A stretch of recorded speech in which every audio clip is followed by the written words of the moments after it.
विक्रम बेताल। विक्रम और बेताल बहुत पुरानी बात है। धारा नगरी में गंधर्व सेन नाम का एक राजा राज करता था। उसके 4 रानियां थीं। उनके 6 लड़के थे जो सब के सब बड़े ही चतुर और बलवान थे। संयोग से एक दिन राजा की मृत्यु हो गई और उनकी जगह उनका बड़ा बेटा शंख गद्दी पर बैठा। उसने कुछ दिन राज किया, लेकिन छोटे भाई विक्रम ने उसे मार डाला और स्वयं राजा बन बैठा। उसका राज्य दिनों दिन बढ़ता गया और वो सारे जम्बू द्वीप का राजा बन बैठा। एक दिन उसके मन में आया कि उसे घूमकर सैर करनी चाहिए और जिन देशों के नाम उसने सुने हैं उन्हें देखना चाहिए। सो वो गद्दी अपने छोटे भाई भर्तहरि को सौंपकर योगी बनकर राज्य से निकल पड़ा। उस नगर में एक ब्राह्मण तपस्या करता था। एक दिन देवता ने प्रसन्न होकर उसे एक फल दिया और कहा कि इसे जो भी खाएगा वो अमर हो जाएगा। ब्राह्मण ने वो फल लाकर अपनी पत्नी को दिया और देवता की बात भी बता दी। ब्राह्मणी बोली, हम अमर होकर क्या करेंगे, हमेशा भीख मांगते रहेंगे, इससे तो मरना ही अच्छा है। तुम इस फल को ले जाकर राजा को दे आओ और बदले में कुछ धन ले आओ। ये सुनकर ब्राह्मण फल लेकर राजा भर्तहरि के पास गया और सारा हाल कह सुनाया। भर्तहरि ने फल ले लिया और ब्राह्मण को 1 लाख रुपए देकर विदा कर दिया। भर्तहरि अपनी एक रानी को बहुत चाहता था। उसने महल में जाकर वो फल उसी को दे दिया। रानी की मित्रता शहर कोतवाल से थी। उसने वो फल कोतवाल को दे दिया। कोतवाल एक वेश्या के पास जाया करता था। वो उस फल को उस वेश्या को दे आया। वेश्या ने सोचा कि ये फल तो राजा को खाना चाहिए। वो उसे लेकर राजा भर्तहरि के पास गई और उसे दे दिया। भर्तहरि ने उसे बहुत सा धन दिया, लेकिन जब उसने फल को अच्छी तरह से देखा तो पहचान लिया। उसे बड़ी चोट लगी, पर उसने किसी से कुछ नहीं कहा। उसने महल में जाकर रानी से पूछा कि तुमने उस फल का क्या किया। रानी ने कहा, मैंने उसे खा लिया। राजा ने वो फल निकाल कर दिखा दिया। रानी घबरा गई और उसने सारी बात सच सच कह दी। भर्तहरि ने पता लगाया तो उसे पूरी बात ठीक ठीक मालूम हुई। वो बहुत दुखी हुआ। उसने सोचा ये दुनिया माया जाल है, इसमें अपना कोई नहीं है। वो फल लेकर बाहर आया और उसे धुलवा कर स्वयं खा लिया। फिर राजपाट छोड़ योगी का भेष बना जंगल में तपस्या करने चला गया। भर्तहरि के जंगल में चले जाने से विक्रम की गद्दी सूनी हो गई। जब राजा इंद्र को ये समाचार मिला तो उन्होंने एक देव को धारा नगरी की रखवाली के लिए भेज दिया और रात दिन वहीं रहने लगा। भर्तहरि के राजपाट छोड़कर वन में चले जाने की बात विक्रम को मालूम हुई तो वो लौटकर अपने देश में आया। आधी रात का समय था। जब वो नगर में घुसने लगा तो देव ने उसे रोका। राजा ने कहा, मैं विक्रम हूँ, ये मेरा राज है, तुम रोकने वाले कौन होते हो। देव बोला, मुझे राजा इंद्र ने इस नगर की चौकसी के लिए भेजा है। तुम सच्चे राजा विक्रम हो तो आओ, पहले मुझसे लड़ो। दोनों में लड़ाई हुई। राजा ने जरा सी देर में देव को पछाड़ दिया। तब देव बोला, हे राजन, तुमने मुझे हरा दिया, मैं तुम्हें जीवन दान देता हूँ।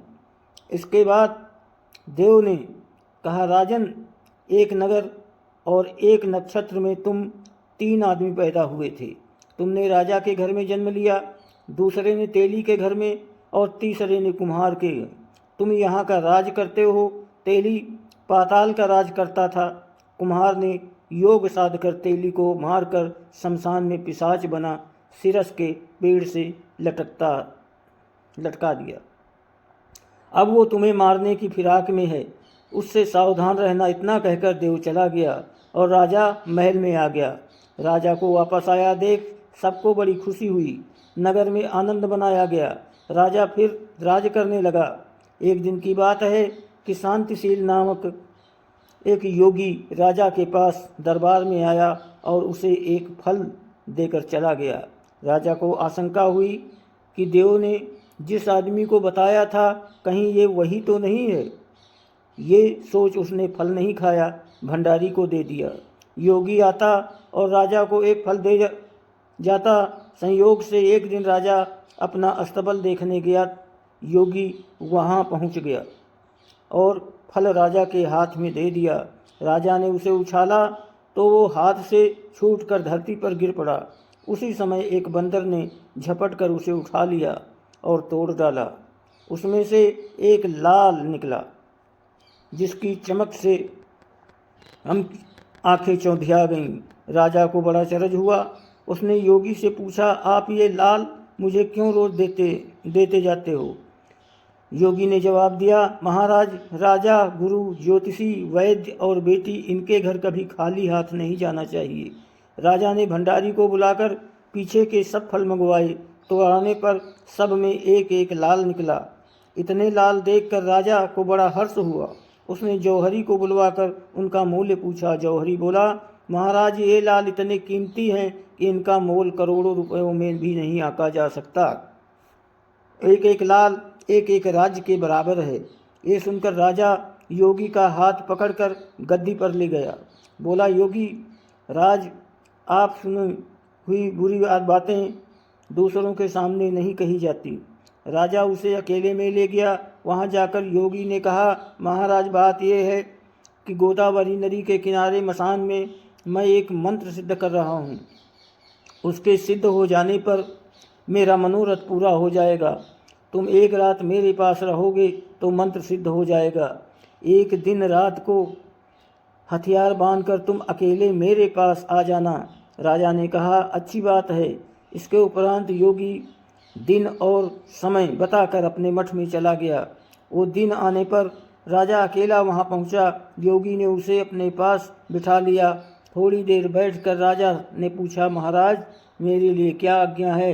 योगी ने कहा, राजन, यहाँ से दक्षिण दिशा में 2 कोस की दूरी पर मसान में एक सिरस के पेड़ पर एक मुर्दा लटका है।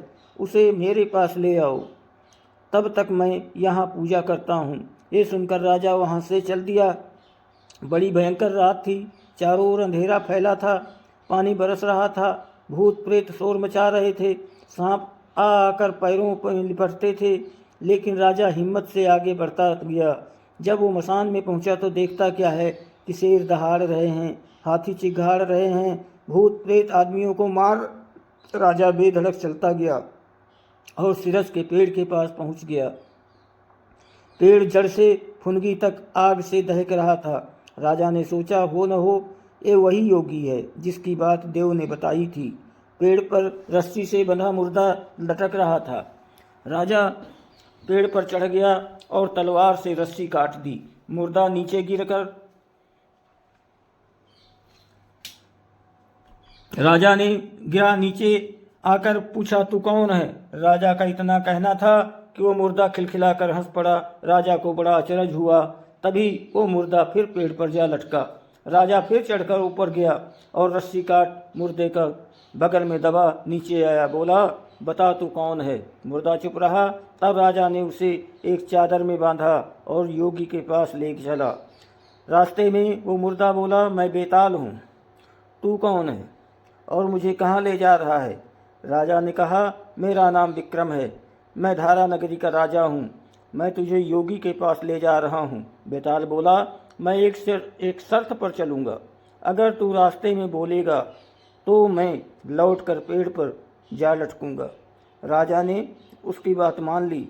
फिर बेताल बोला, पंडित, चतुर और ज्ञानी, इनके दिन अच्छी अच्छी बातों में बीतते हैं, जबकि मूर्खों के दिन कलह और नींद में। अच्छा होगा कि हमारी राह भली बातों की चर्चा में बीत जाए। मैं तुझे एक कहानी सुनाता हूँ, तो ले सुन। दोस्तों, ये कहानी आगे मैं आपको सुनाऊंगा। धन्यवाद।